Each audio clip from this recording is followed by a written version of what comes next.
우리는 하나인데 늘 뭐에 속아요? 생각에 속고 모양에 속아서 자꾸 하나님은 우리 가운데 사랑을 이루었다고 하는데 자꾸 우리는 몸을 보고 생각을 믿으니까 자꾸 내가 너를 사랑하려고 하는 제 아래서 너와 나를 나눈 상태에서 사랑하려고 하는 억지가 이루어지기 시작한 거예요. 그래서 교회 생활이 힘들고 피곤한 거예요. 우리는 절대 남이 아닙니다. 내가 헌금을 하는 것은 누가 헌금하는 거예요? 제가 만약에 헌금을 해요. 그럼 누가 하는 거예요? 그렇죠. 그러면 박종희 집사님 헌금하면 누가 하는 거이 될까요? 제가 한 거이 되고. 그럼 박종희 집사님의 있는 통장은 누구 거예요? 그래가지고 이단이 생겨나기도 하지만 오늘 장로님이 그 장례 마치고 오셔서 봉투를 2개를 가져오셨더라고요. 그래서 하나는 나온 복음교회 후원금을 내시고 하나는 저 이제 용돈을 고생했다고 이번 기회에 목사님 절대로 남 주지 말고 혼자 쓰라고 이렇게 하는데 옆에 안덕적 권사님은 주면서 다시 뺏어가면서 목사님 주면 다 써버리니까 사모님 줘야 그래서 불렀어요. 그냥 안 권사님 하신 이야기가 딱 반으로 나눠라 그래가지고 가위로 나눠가지고 지금 가지고 있습니다. 그래서 제가 오늘 통닭 3마리 사는 겁니다. 네. 저희가 신앙생활을 하는 데 있어서 가장 예수 마음 공부는 다른 것이 아니라 철저하게 예수 그리스도의 복음, 예수 그리스도의 십자가의 그 구원의 열매의 공부가 바로 예수 마음 공부라고 했습니다. 우리가 예수를 믿음으로 끝난 것이 아니고 우리가 예수를 믿음으로 하나님의 그 생명이 예수 그리스도의 부활의 생명이 우리 가운데 오셔서 우리가 거듭난 거예요. 그래서 우리가 영생의 존재, 하나님의 거룩한 자녀, 죽음이 더 이상 개입하지 못한 영원한 하나님의 백성이 된 것이 바로 우리라고 해요. 그런 점에서 우리를 가리켜서 예수의 생명을 가졌다, 그리스도의 마음을 가졌다고 성경은 우리에게 선언하고 있는 거예요. 오늘 우리가 고백한 것처럼 모두가 다 예수의 마음이고 예수의 생명인데 예수의 생명은 둘이에요, 하나예요? 하나이고 예수의 마음은 둘이에요, 하나예요? 하나예요. 우리가 예수를 그래서 포도나무 접붙인 비유가 있는 거예요. 우리가 제 아래서 다 남남이었는데 우리가 예수 그리스도를 중심으로 해서 우리가 다 예수 그리스도의 지체에 접붙임을 받은 거예요. 그래서 한 피, 한 생명, 한 살. 그래서 우리가 성찬식을 하는 이유가 거기에 있어요. 성찬식은 모두가 다 함께 예수의 살과 예수의 피를 함께 먹고 사는, 예수의 살과 피로 생명을 유지하는 한 몸의 공동체인 것을 고백한 것이 우리라고요. 그런데 우리는 보통 신앙생활을 어떻게 한다고요? 자꾸 생각하는 분별에 속아서 또 나타나는 각자 몸이 다르니까 끝까지 남남으로 여기면서 기도할 때마다 하나님 내가 어떤 성도를 사랑해 주세요. 다른 성도를 용서해 주세요. 이런 방식으로밖에 기도를 못해. 그런 기도는 어찌 보면 불가능한 기도예요. 조재미 권사님 저한테 유산 2억 줄 수 있어요? 못 주죠. 그러나 효원장 집사님은 주지 말라고 해도 없어서 못 줘. 각자가 숨겨놓은 거 있습니다. 있어도 주지 말라고 해도 줘요. 왜 그럴까요? 한 생명으로 고백하기 때문에 그래요. 우리가 이 고백 없이 우리가 신앙생활을 하면 다 모래 위에 짓는 거라고 그랬죠. 모래가 수없이 많다 할지라도 해운대 바닷가에 그 해수욕장이 가득하다 할지라도 그 모래는 다 하나하나 다 떨어져 있잖아요. 그것은 모래 위에 집을 짓는 거예요. 그러나 바위는 어때요? 크든 작든 한 덩어리라고요. 우리가 한 몸인 거예요. 성령으로 우리가 육신이나 생각은 늘 왔다 가고 허물어지는 거지만 성령이 이루시는 구원의 열매, 곧 성령으로 하나 된 교회의 공동체는 허물 수 있어요, 없어요? 절대 허물 수 없어요. 그러니까 옆 사람들이 있잖아요. 평생 볼 뿐만 아니라 천국 가서도 봐야 돼요. 그러면 지금부터 마음을 어떻게 해야 될까요? 포기하고 내 몸으로 내 지체로 받아들여야 돼요. 안 그러면 천국 가서도 어쩔까요? 방 옮겨달라, 또 다른 데로 간다, 또 지옥이라도 가겠다고 이렇게 말을 한다고요. 그래서 예수 마음 공부의 핵심은 예수님께서 제 안에서 다 뿔뿔이 모래처럼 흩어졌던 우리를 그리스도의 사랑으로 모두 한 몸으로 한 생명으로 우리를 초청해서 능력으로 그 생명의 하나됨에 동참케 하는 것이 예수 마음 공부예요. 이것만 분명히 여러분들이 인정하고 받아들이면 삶이 참 행복하고 평안하고 기쁨이 넘칩니다. 할렐루야. 청녀 권사님 아멘 하시죠? 예. 이걸 인정 안 해요. 끝까지. 열심히 기도를 하는데 이걸 인정 안 해요. 박수님 권사님이 그런다는 것이 아니라. 열심히 헌금을 많이 하는데 이걸 인정 안 하려고 그래요. 열심히 예배를 드리고 교양 있는 것처럼 하지만 늘 남으로 여기려고 그래요. 너 나를 알아요. 그러면 예수님이 우리한테 와서 누가 우리의 어머니요? 누가 우리의 아버지요? 누가 형제냐고 물으시겠죠. 그러면 우리가 어리석은 제자들처럼 이 육신의 부모를 나라 여기면 되겠어요? 내가 예수 마음 공부하면서 우리 어머니한테 전화하고 싶어도 안 해요. 자꾸 전화하면 내가 육신에 쫄까 싶어서. 그래서 우리 엄마한테 가끔씩 문자로만 나는 진짜 엄마는 엄마가 아니고 우리 성도들은 내 엄마 아빠이고 그런다고 내가 그렇게 농담을 하죠. 진짜로 고백하기를 바랍니다. 조재명 권사님 아셨죠? 네. 유산을 누구한테 물려줘야 되겠어요? 진짜 아들한테 물려줘야 되겠죠? 없어요. 네.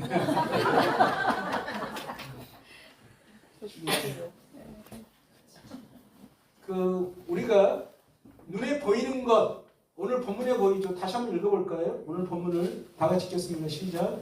우리가 주목할 것은 보이는 것이 아니요 보이지 않는 것이니 보이는 것은 잠깐이요 보이지 않는 것은 영원하니라. 진리는 영원한 거예요. 진리는 영원하다는 말에 속으면 안 돼. 영원하다는 말은 지금과 상관없다는 말이 아니에요. 영혼은 항상 어제도 있고 내일도 있고 과거도 있고 미래도 있지만 항상 지금 있는 것이 뭐예요? 영혼이에요. 우리가 주목할 것은 잠깐 있는 것이 아니에요. 근데 우리가 눈에 보이는 것은 뭐예요?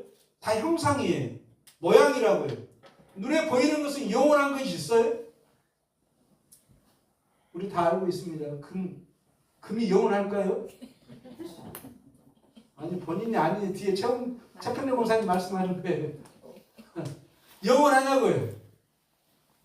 근데 어제 장례식장에서 박정기 집사님이 이렇게 식사를 저 앞에서 하는데 진짜 무거운 반짝반짝한 진짜 순금을 이렇게 두껍게 반지를 하고 있더라고요. 앞에는 이세영 권사님. 제가 부럽다고 그러니까 뺏어 주는 거예요. 그래서 제가 끼었어요. 박정기 집사님이 진짜 저를 주고 싶어 하시더라고요. 근데 앞에 보니까 이세영 권사님은 지금 엉덩이가 들썩들썩해가지고 제가 다시 돌려줬어요. 그러나 금은 변해요, 안 변해요? 그 단단한 금도 불 속에 들어가면 다 녹아내린다고요. 금은 영원하지 않습니다. 금이 혹 우리보다 오래 간다 할지라도 우리가 금보다 오래 가지 못해요. 그러죠? 이 땅에 눈에 보이는 거 영원하지 않는 거 있어요? 없어요. 여기서 눈에 보인다는 것은 우리 마음속에 생각이나 감정이나 느낌이나 지감이나 감각까지도 포함되는 말이에요. 우리 모든 마음의 감정이나 생각, 느낌도 모양이라 할 수 있고 형상이라 할 수 있다고요. 눈에 보인다고 할 수 있어요. 경험되는 거니까. 우리가 경험되어지는 것들, 눈에 보이는 모든 것들은 다 때가 되면 허물어지고 무너져 내려요. 썩어지고 사라져요. 그래서 눈에 보이는 것은 아주 잠깐이에요. 눈에 보이지 않는 것만 어찌다고요? 영원해요. 하나님이 눈에 보여요, 안 보여요? 그럼 예수 믿는 사람은 눈에 보이는 것을 위해서 살아요? 눈에 보이지 않는 것을 위해서 살아요? 그렇죠. 꼭 기억을 해야 돼요.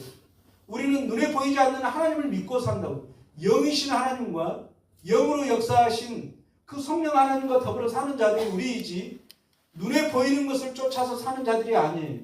근데 우리는 모습적이게도 눈에 보이지 않는 하나님을 믿고 거기에 따라서 살아가면서 자꾸 눈에 보이는 육의 일로 하나님과 신앙을 끌어내리려고 하는 사람들이 있어요. 자꾸 체험을 지나치게 하려고 한다거나 지나치게 눈에 보이는 방식으로 기복적인 신앙으로 또는 율법적인 신앙 방식으로 한다거나 그러나 어떤 체험도 사라져요? 안 사라져요? 사라져요. 어떤 경험도 사라지고 어떤 모양도 사라지죠. 모든 건물들도 허물어져요. 이것이 성경의 가르침이라고. 생겨나는 것은 반드시 사라지게 되어 있습니다. 그래서 신앙은 잠깐 있다 사라져. 근데 우리는 욕망 때문에 5년이나 10년 있는 것은 잠깐이고 100년, 200년 있는 것은 길다고 생각하지만 여러분 인생 사니까 어때요? 삶이 총알처럼 화살처럼 빠르죠?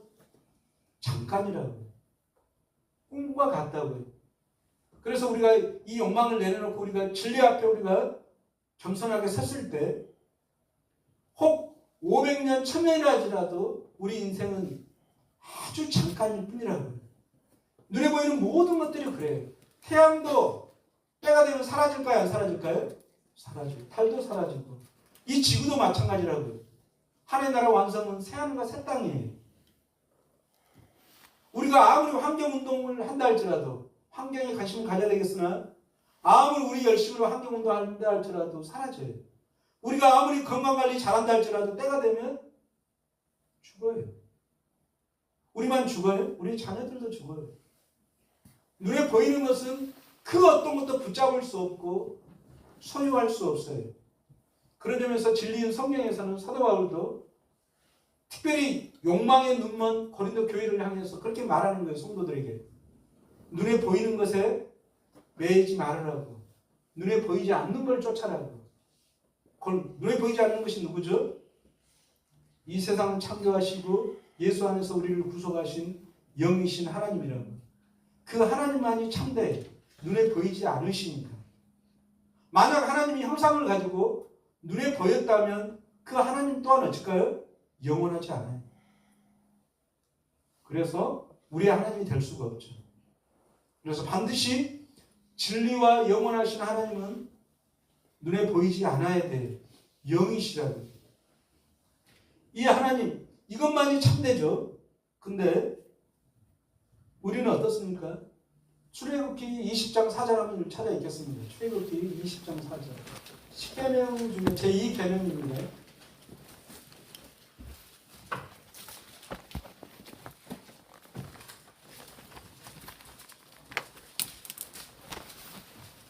신약성경 112페이지. 구약성경입니다. 구약성경 112쪽.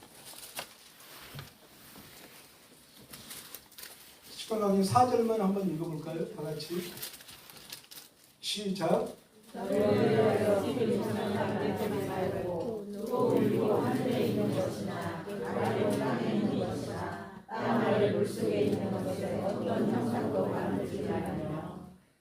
그러죠. 애굽에 종살이하던 눈에 보이는 것에 만족하며 또 불평 가운데 살았던 이스라엘 백성들을 하나님을 예배하는 하나님의 백성으로 구원하셔서 가장 먼저 십계명을 주셨는데 그 가운데 가장 중요한 것이 뭐예요? 우상을 만들지 말라는, 형상을 만들지 말라는 거예요. 왜 그럴까요? 형상을 만드는 것은 어떤 금으로 만들든 그 어떤 우리 마음으로 만들든 형상으로 만드는 것은 어때요? 다 사라지고 무너져 내리기 때문에 그래요. 여러분이 바다에 빠졌는데 큰 투비를 던져주거나 아니면 지푸라기를 던져주면 뭘 붙잡을 거예요? 투비를 지푸라기를 붙잡을 사람은 아무도 없을 거예요. 우리가 이 땅의 삶을, 구원의 삶을 살아가는 데 있어서 형상을 붙잡으면 그것이 우리를 구원해 줄까요? 형상은 어떤 형상이든지 무너져야 안 무너져요? 돈도 형상이요, 명예도 형상이요, 그 어떤 것도 형상이라고요. 그 형상을 붙잡는 순간 어때요? 그 인생은 불안하고 지킬 수 없는 것을 지키려고 하는 어리석음이 되는 거예요. 그래서 늘 평안한 삶이 없는 거예요. 자식은 우상일까요? 아닐까요? 이상준 목사님. 큰 소리로 이야기하세요. 자식은 형상이 있어요? 없어요? 있잖아요. 형상이 있죠? 없다고 말하시면 다 고백하겠습니다. 내 자식도 형상이 있습니다. 그럼 뭐예요? 붙잡으면, 아니 평소에는 우상이 아니에요. 우리가 붙잡으면, 우리가 그것을 의지하면 뭐가 돼요? 바로 우상이 돼요. 자식이 변하던가요? 안 변하던가요? 예, 자식은 당연한 거예요. 자식이 안 변한다면 이상한 거예요. 정신병원이나 병원에 데리고 가야 돼요. 저기 결혼 앞두고 있는 유정이 미안하다. 사랑은 변한다. 사랑은 변해요. 사랑은 오래 참고 오해하면 안 돼. 우리의 사랑은 변해 안 변해? 변해요. 네, 최은지 집사님 철저하게 느끼고 있을 거예요. 사랑은 변한다고요. 근데 변하지 않는 것처럼 자꾸 유라이 권사님처럼 붙잡으면 어떻게 될까요? 본인만 힘들어. 솔직히 그러죠. 성경은 우리를 이야기하죠. 이 땅에 있는 모든 것들은 사랑을 붙잡으면 뭐가 돼? 우상이 돼요. 우리 자녀들도 마찬가지고 남편도 마찬가지고 아내도 마찬가지. 뭘 붙잡든지 우상이 돼요. 변하는 것은 당연한 거예요. 낮이 되면 밤이 오고 밤이 오면 아침이 오고 봄이 오면 또 금방 여름 오고 여름 오면 늘 변하게 돼 있다고요. 우리 몸도 변하고 우리 마음도 변하고 그건 당연한 거예요. 그런데 우리는 이 모든 형상들을 우리 욕망을 일으켜서 이스라엘 백성들은 우상을 만들지 말라고 그랬는데 뭘 만들었어요? 광야에서 금송아지를 만들었다고요. 자신들이 노예 생활하면서 그렇게 목숨으로 모았던 그 귀한 돈을 금덩어리를 모아서 빼서 다 금가락지나 목걸이를 다 팔찌를 빼서 우상을 만들었어요. 그걸 여호와 하나님이라고 고백을 해요. 우리가 그렇게 있어요. 하나님의 이름으로 또 우리의 믿음의 열정으로 눈에 보이는 것을 붙잡는다고. 나의 복음교회 늘 변할까요? 안 변할까요? 때가 되면 이름도 사라질 수 있어요. 당연한 거예요. 상식적으로 이 땅에 세워진 교회가 오래 못 가요. 초대교회에 있는 모든 교회 사라졌습니다. 그리고 우리의 모든 것들도 다 변해. 그래서 우상을 만들지 말라는 것은 우리 마음속에도 마찬가지예요. 우리 마음속에 어떤 생각을 고정관념을 가지면 그거 뭐예요? 우리 자신을 우상이 되어서 우리 자신을 저주하죠. 우상이 우리 자신을 힘들게 해요. 어떤 집사님들이 숫자가 조금 많아지니까 김정희 권사님 같은 경우도 말은 안 하는데 목사님이 좀 달라진 것 같다고. 달라진 거 당연합니까? 안 달라집니까? 달라진 거예요. 저를 달라지는 나를 아니 숫자와 상관없이 저는 달라지게 되어 있어요. 근데 저를 안 달라져야 된다고 믿으면 어떻게 될까요?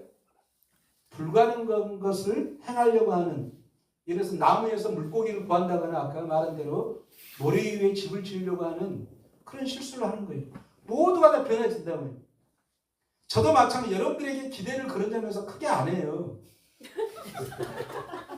아니 저는 이제 깨달은 사람이잖아요. 안 한다고요. 오직 나는 하나님만을 의지하지 눈에 보이는 것을 의지하지 않는다고요. 저의 몸도 얼마든지 흐려가고 저의 생각도 언제나 변하고 그런다고. 그래서 우상을 만들지 않는 것이 예수 마음 공부의 중요한 거예요. 왜냐하면 눈에 보이는 모든 것들, 우리 마음에 일어나는 모든 감정과 느낌과 생각과 눈에 보이는 모든 것들은 우리가 붙들면 뭐가 된다? 우상이 된다.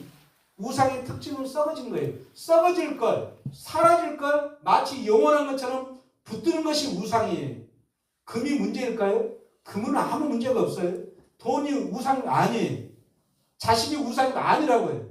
그런데 우리가 마치 자식이 이래야 된다고 딱 붙잡으면 뭐가 돼요? 우리를 힘들게 하는 우상이 돼요. 돈이나 금도 마찬가지예요. 돈이나 금이 있으면 얼마나 좋아요. 그럼 우리 교회가 예배당도 짓고. 근데 제가 보면 수요 예배 나온 사람한테는 제가 말할게요.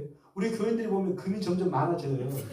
특히 여자 성도들 어느 날 딱 봐가지고 정말 제가 울고 하면서 은혜롭게 설교해가지고 이 가락지를 빼지 않으면, 목걸이를 빼지 않으면 안 되게끔 이렇게 해가지고 다 걷어내가지고 예배당 지으려고 해요. 무지라고. 그러다고 해서 안 가지고 나오면 안 되겠죠. 하여튼 우리가 이 눈에, 아까 우리가 편견에 빠지면 안 돼요. 우리의 자녀는 하나님이 주신 복이에요. 그렇죠?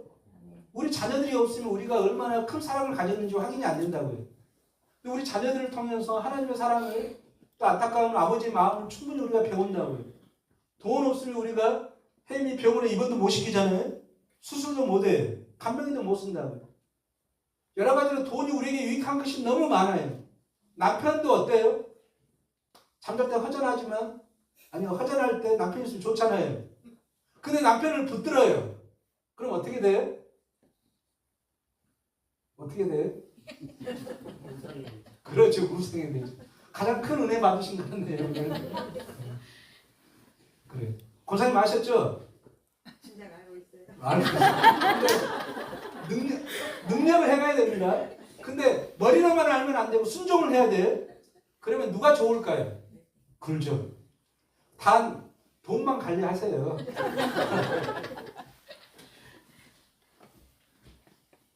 오늘 로마서 한번 찾아 읽겠습니다. 로마서, 신약성경 로마서 1장 21절에서 23절. 제가 가끔 자주 언급하는 곳이죠.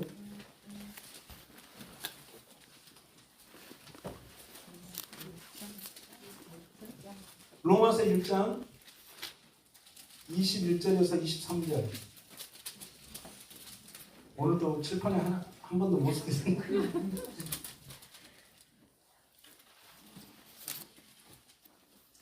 이거 오늘 제가 읽었던 고린도후서 4장 18절과 출애굽기 20장 4절 제2 계명과 오늘 세 개를 한꺼번에 이해하는 것이 좋아요.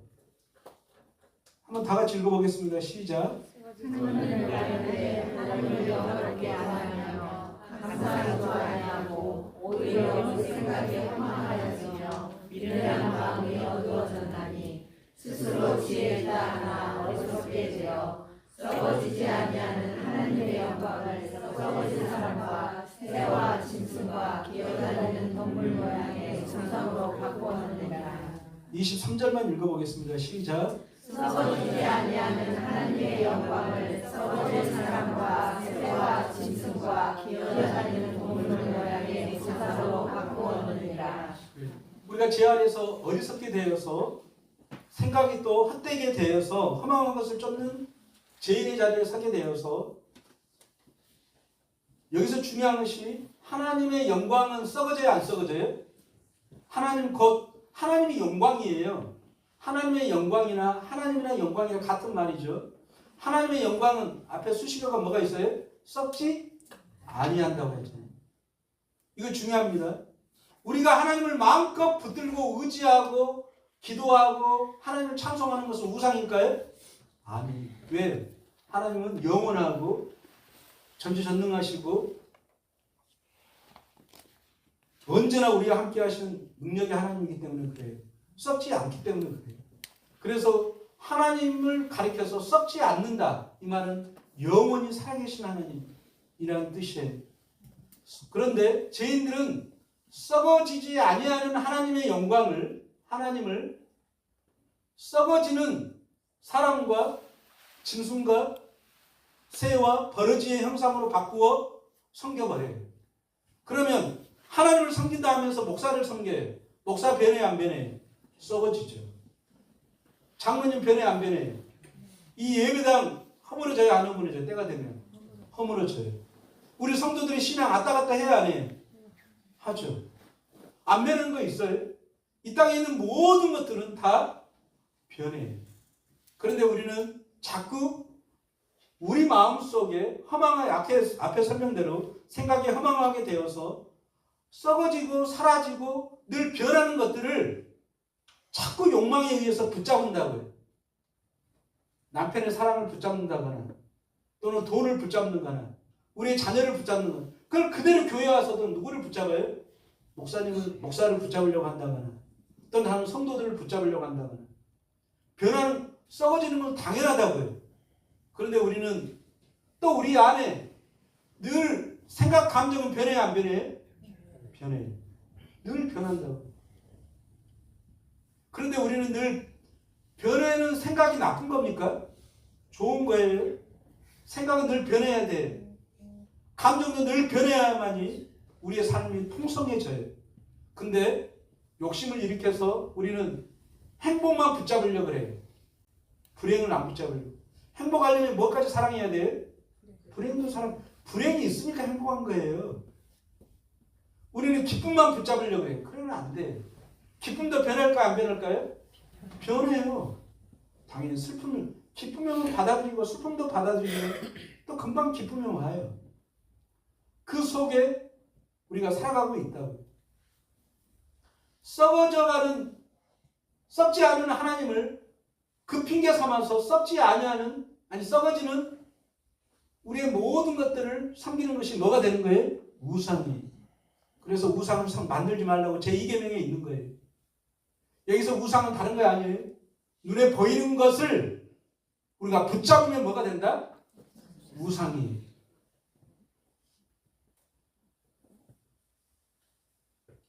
김 목사님 뭘 붙잡고 있습니까? 지금? 마누라 눈치 보는 것을 내려놓으세요. 마누라 막 두려워하는 그 마음도 뭐예요? 우상이죠. 우리 안에 있는 불안도 우리가 붙잡아서 생기는 거예요. 가난에 대한 두려움 뭐예요? 그것도 우상이에요. 그 두려움이란 감정이잖아요. 감정은 변해요, 안 변해요?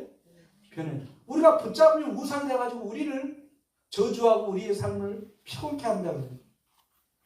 그 어떤 것도 안 붙잡으면 모든 것이 좋은 거예요. 한번 때려볼까요? 그 어떤 것도 붙잡지 않으면 좋은 것이다.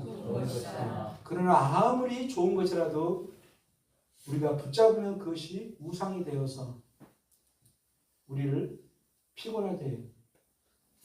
그 이정화 집사님 회개합시다. 남편은 오빠를 너무 좋아해요. 너무 잘 좋아해요. 그래요? 그것은 착각이고. 봐봐요.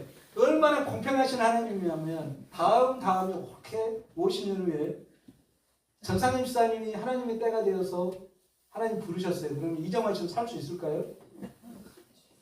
아마 우울증 걸릴까 몰라요. 근데 만약에 제가 죽었어 봐요. 제 집사람 어쩔까요? 화장실 와서 웃고 막 난리 법석을 펴겠죠. 참 공평하신 하나님. 그러니까 너무 부부 사이가 좋으면 안 돼요. 진짜입니다. 그 맞는 이야기죠. 너무 좋으면 어떻게 돼요? 자기도 모르게 붙잡아요. 재혼도 못해요. 그러면 그런 남자가 없거든. 목사도 마찬가지. 제가 훌륭한 목사잖아요. 아 그거 안 되는데 참 죄송합니다. 정말 훌륭하신 목사님이십니다. 아, 벌써 정말 대단하신 목사님이십니다. 그 김유옥 사님은 저하고 작전을 짰어요. 제가 저 자랑을 하면 좀 그런다고 자랑하고 싶으면서 바닥을 때려요. 그러면 바닥을 때리면 정말 훌륭하십니다. 이렇게 하기로 약속을 해놨어요. 제가 잊어먹어가지고. 근데 제가 자랑하는 이유가 있어요. 저같이 목회하고 그 인격과 성품을 가진 사람이 자랑도 안 해봐요. 경성은 해봐요. 그럼 여러분들이 저를 우상으로 섬길 거예요. 혹시 다음에 제가 목회 그만두고 제가 다른 교회, 서울복음교회나 광주교회나 더 큰 교회로 또는 제주복음교회로 막 가거나 그렇게 하면 저 앞에서는 서운하다고 하지만 진짜 여러분의 마음 중심으로는 어떻게 해야 돼요? 당연한 일이구나. 이렇게 받아들여야 돼요. 할렐루야. 네. 최평래 목사님 아셨죠? 아니요. 우상이라니까. 진짜라니까요. 그래서 얼마든지 우리는 하나님 은혜 가운데 하나님 안에서 받아들이고 떠나보내고 부유하게 살아야 돼요. 우리가 뭘 붙잡으면 절대 다른 것이 못 와요.